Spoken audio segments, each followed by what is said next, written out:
Breaking news समोर येते। रायगड मंत्री भरत गोगावले तातडीने मुंबईकडे रवाना झालेत। गोगावले यांना उपमुख्यमंत्री एकनाथ शिंदे यांचा निरोप आला। अमित शहा यांच्या रायगड दौऱ्यानंतर राज्यात राजकीय घडामोडींना वेग आल्याचं दिसून येतंय। रायगडच्या पालकमंत्री पदाबाबत मोठा निर्णय होण्याची शक्यता आहे। रायगडमधील सर्व पूर्वनियोजित कार्यक्रम रद्द करून भरत गोगावले मुंबईच्या दिशेने रवाना झालेत।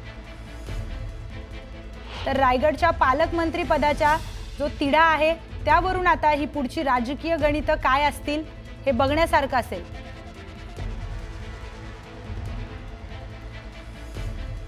तर पाहूयात सुपरफास्ट 100 बातम्या। संभाजीनगरच्या कार्यक्रमात महायुतीतील 2 मंत्र्यांमध्ये नाराजी नाट्य पाहायला मिळालं। कार्यक्रमाला उशिरा येत असल्याने मंत्री अतुल सावेंनी नाराजी व्यक्त केली। थेट मंत्री संजय शिरसाटांना फोन लावत तुमचा खैरे साहेब होऊ देऊ नका असा सल्ला दिला। आयुक्तांच्या फोनवरून संजय शिरसाटांना कानपिचक्या दिल्याचा व्हिडिओ व्हायरल होतोय। खासदार अमोल कोल्हेंनी महायुतीवर निशाणा साधलाय। सासूसाठी भांडणं केली आणि शेवटी सासूच वाट्याला आली असं म्हणत अजित पवारांच्या अर्थ खात्याच्या सह्यांवरून सुरू असलेल्या गोंधळावर खासदार कोल्हेंनी शिंदेंच्या शिवसेनेला चिमटा काढलाय। महायुतीत काही चालबेल नाहीये असं कोल्हे म्हणाले। एकनाथ शिंदे अमित शहांमार्फत बोलणार नाहीत, काही असल्यास ते थेट अजितदादांना कॅबिनेटमधून बोलतील असं वक्तव्य सुधीर मुनगंटीवार यांनी केले। तर तिन्ही पक्षांमध्ये आणि सरकारमध्ये सर्व काही अलबेल आहे असंही ते म्हणाले। उपमुख्यमंत्री अजित पवार बारामती दौऱ्यावर असून त्यांनी जनाई शिरसाई योजनेचं लोकार्पण केलं। पाणी बोरकडवाडी तलावात सोडण्यात आले। साताऱ्यातील रयत शिक्षण संस्थेच्या मॅनेजिंग काउन्सिलच्या बैठकीला शरद पवारांसह अजित पवारांनी हजेरी लावली।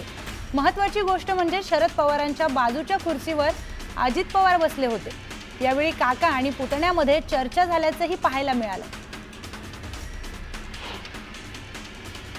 महाराष्ट्र दौऱ्यावर आलेले केंद्रीय गृहमंत्री अमित शहा हे दिल्लीसाठी रवाना झाले आहेत। मात्र दिल्लीला रवाना होण्यापूर्वी उपमुख्यमंत्री एकनाथ शिंदे अमित शहांच्या भेटीसाठी दाखल झाले होते। दोघांमध्ये सुमारे अर्धा तास चर्चा झाल्याची माहिती आहे। यावेळी त्यांच्यात काय चर्चा झाली आहे हे अद्याप गुलदस्त्यात आहे। राधाकृष्ण विखे पाटील मतांसाठी भिकारी असल्याची टीका बच्चू कडूंनी केली होती। वीरभद्र महाराज बच्चू कडू यांना सद्बुद्धी देवो असं म्हणत विखे पाटलांनी प्रत्युत्तर दिले। कल्याणमधील अल्पवयीन मुलीवरील अत्याचार प्रकरणाचा आरोपी विशाल गवळीने तळोजा जेलमध्ये आत्महत्या केली आहे। आरोपी गवळी 3.5 महिन्यांपासून तळोजा जेलमध्ये होता। बीड जिल्हा रुग्णालयातील डॉक्टरांच्या हलगर्जीपणामुळे एका गर्भवती महिलेचा मृत्यू झालाय असा गंभीर आरोप महिलेच्या नातेवाईकांनी केलाय। प्रसूती व्यवस्थित करण्यासाठी जास्तीच्या पैशांची मागणी करण्यात आली होती। 2000 देऊनही व्यवस्थित उपचार न झाल्याने महिलेचा मृत्यू झाल्याचा आरोप करण्यात आलाय।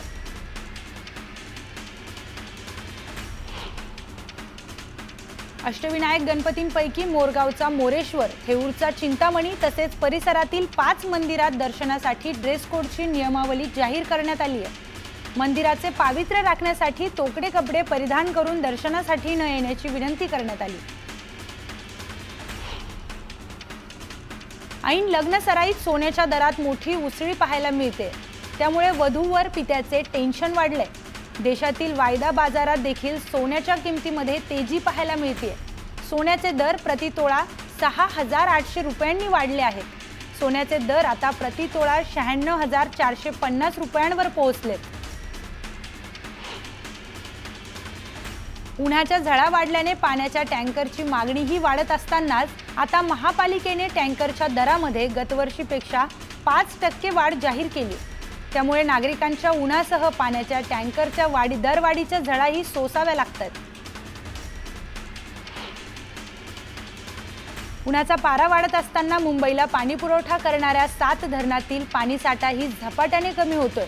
त्यामुळे पाणी संकट उद्भवू नये यासाठी राज्य सरकारच्या अखत्यारीत्या भातसा आणि अप्पर वैतरणा धरणातील राखीव पाणीसाठा वापरण्यास परवानगी देण्याच्या प्रस्तावावर मुंबई महापालिकेने राज्य सरकारला पाठवला होता, त्यास आता मंजुरी मिळाली आहे। पुणे शहरात वाढत्या पाणी टंचाईमुळे महापालिकेकडून मोफत टँकरद्वारे पाणी पुरवठा केला जात आहे. मात्र अनेक भागात टँकर पोहोचत नसल्याच्या तक्रारी वाढल्या आहेत. त्यामुळे टँकरच्या फेऱ्यांवर नियंत्रण ठेवण्यासाठी आता नोंदवहीत सहाय्यक आयुक्तांची स्वाक्षरी बंधनकारक करण्यात आली आहे. राज्यात जमिनींच्या मोजणीसाठी नव्याने तयार करण्यात आलेल्या ई-मोजणी व्हर्जन 2 मुळे मोजणीला वेग आलाय. एकट्या मार्च महिन्यात राज्यात तब्बल 39,000वरून अधिक विक्रमी मोजणी झाल्यात. हा आजवरचा विक्रम आहे.